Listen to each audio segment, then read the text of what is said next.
अब हामीले political party खोल्नुको अर्थ चाहिँ हामी इलेक्सनमा जाने भनेर चाहिँ कदापि होइन। यो एकदम क्लियर होस्। अब आधिकारिक हुनलाई भिड भएर देश विकास हुँदैन, आधिकारिक त हामी हुनु पर्यो। अब कि त मैले एनजिओ खोल्नु पर्यो देश विकासको लागि, कि त मैले पोलिटिकल पार्टी खोल्नु पर्यो।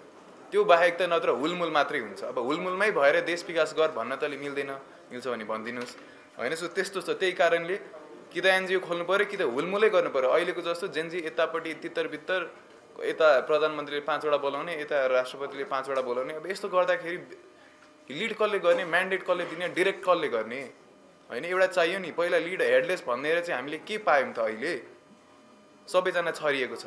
सरकारले कसको कुरा सुन्ने? त्यो आफै अब एक हिसाबले जब सबैतिरबाट फुटेको छ, यस्तो भएपछि हामी डिरेक्सनलेस हुन्छौँ, दिशाहीन। त्यो भयो भने देश कसरी विकास हुन्छ? त्यो कारणले हामीले चुनावमा जाने भनेर होइन कि हामीले सङ्गठित रूपमा जाउँ। म्यान्डेट दिने एउटा संस्था होस्, एउटा चाहिँ ठाउँ होस्, एउटा पार्टी होस् अथवा जे त्यो होस् भनेर चाहिँ हामीले खोले हो। यसलाई अन्यथा रूपमा मैले चाहिँ अब हिजोसम्म चाहिँ पोलिटिक्समा आउँदिनँ अनि आज आएँ भनेर पनि धेरैले भन्नुभयो। अब के गर्ने नआएर? बलिदान खेर जान दिने? 78 जना मर्नु भएको छ, जोक होइन नि। अनि यसलाई छोडेर म आफ्नो बाटो लाग्नु मेरो नैतिकताले चाहिँ दिँदैन। म सबैजनालाई आउनुहोस् भन्छु बरु। यो हाम्रो छाता ठुलो छ, हामीमा आइपर्ने जे पनि यो छातामा आएर हामी सँगै जाउँला, लडौँला।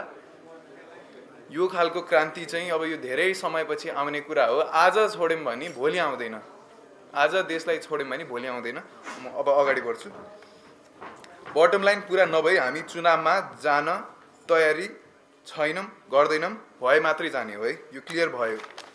प्रत्यक्ष निर्वाचित कार्यकारीको मुद्दा भनेको हाम्रो one of the bottom line हो, जुनलाई सुन्नै पर्छ।